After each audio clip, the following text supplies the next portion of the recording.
Təşəkkür edirəm, hörmətli xanım sədir, hörmətli həmkarlar.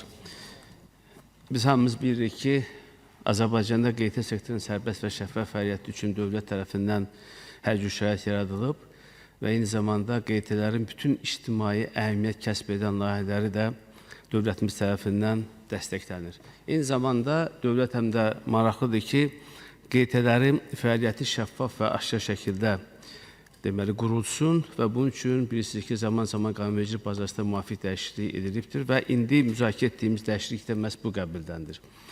Burada hörmətli həmkarlarım ətraflı layihə haqqında məlumat verdilər və bəlli olur ki, məhz qeydiyyatdan keçməyən hər hansı bir xidməti müqavilə üzrə bank əməliyyatları aparıla bilməz və buna görə həm də inzibati məsuliyyət müəyyənləşdirilir. Bilirsiniz ki, növbəti bizim müzakirədə İnzibati Xətalar Məcəlləsinin 432 prim 1 maddə əlavə olunur ki, buna görə həm vəzifəli şəxslər, həm də hüquqi şəxslər bu tələblər pozulduğuna görə məsuliyyət daşıyacaqlar. Hesab edirəm ki, bu qanun layihəsi 3 baxımdan əhəmiyyət kəsb edir. Birinci, burada qeyd etdilər, qeyri-hökumət təşkilatlarının fəaliyyətin tam olaraq şəffaflaşdırılması və hesabatlığın artırılması məqsədilə bu önəm kəsb edir. İkinci, bilirsiniz ki, qeyri-hökumət təşkilatları vasitəsilə zaman-zaman xarici qüvvələr Azərbaycanın daxili işinə müdaxilə etməyə cəhd ediblər və bu cəhdlər indi də bu vədgər formada var, baxmayaraq ki, kifayət qədər azaldılıbdır. Ona görə də biz belə qanunvericiliyə dəyişiklik etməklə hər hansı bir hüquqi boşluğa yol vermirik və düşünürəm ki, bu həm də bizim ümumi maraqlarımızı tam şəkildə təmin edir.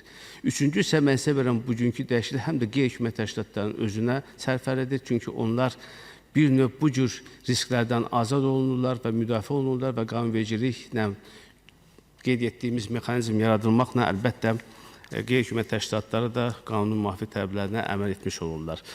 Bununla yanaşı, hörmətli həmkarlar, istərdim iki təklifi də diqqətinizə təqdim edəm. Birinci təklif ondan ibarətdir ki, bugün biz xidməti müqavilələri, yəni xidmətlərin göstərilməsi və işlərin görülməsi ilə bağlı müqavilələrin qeydiyyatını tələb edir. Amma bilirsiniz ki, müvafiq hazırki qanunvericilikdə, yəni qeyd haqqında qanunda həm də malların satışı da qeyri-hökumət təşkilatların maliyyə mənbələri sırasına daxildir. Ona görə də yaxşı olar ki, mən də burada birinci oxunuşun tələbinə uyğun olaraq maddələrə getmək istəmirəm. Amma yaxşı olardı ki, mövcud həm qüvvədə olan qanunun 24 prim 2.1 həm də təklif olunan layihədə həmin siyahıya biz malların satışından sözündə əlavə edək. Çünki bilirsiniz ki, malların satışı bugün qeyri-hökumət təşkilatları üçün mümkün maliyyə mənbələrinin biridir və istənilən donor bunu qeyri-hökumət təşkilatlardan bu malları almaqla onlar müəyyən vəsaitləri ötürə bilərlər və bizi narahat edən məqamlar istiqamətində fəaliyyətini qura bilərlər. Ona görə də mən sizə bilirəm ki, hər hansı bir hüquqi boşluq buraxmamaq üçün və bugün qarşıya qoyulan məqsədə çatmaq üçün mütləq malların satışı ifadəsi də bura əlavə olunmalıdır. İkinci təklif isə xarici mənbələrlə yanaşı xarici sifarişçi sözündə biz hesab edirəm ki, mətnə əlavə etməliyik. Çünki xarici mənbələr bugünkü təcrübə onu göstərir ki, hazırki vəziyyətdə bütün məsələləri əhatə etmir. Ancaq xarici sifarişçi sözündə əlavə etsək, hesab edirəm ki, bu məsələ tamamilə bir-birini tamamlayır. Misal üçün, əgər hər hansı bir deyək ki, xarici mənbədən, deyək ki, Azərbaycanda fəaliyyət göstərən MMC-yə vəsait daxil olur və həmin MMC yaxud hər hansı bir digər hüquqi şəxs bu vəsaiti qeyri-hökumət təşkilatlarının müqavilə ilə ötürür. Əgər qeyri-hökumət təşkilatları yəni həmin müqavilədə bunun xarici mənbədən daxil olduğu göstərilmirsə, onda qeyri-hökumət təşkilatlarının məhz bu müqaviləni qeydiyyata salmaq hüququ olmur.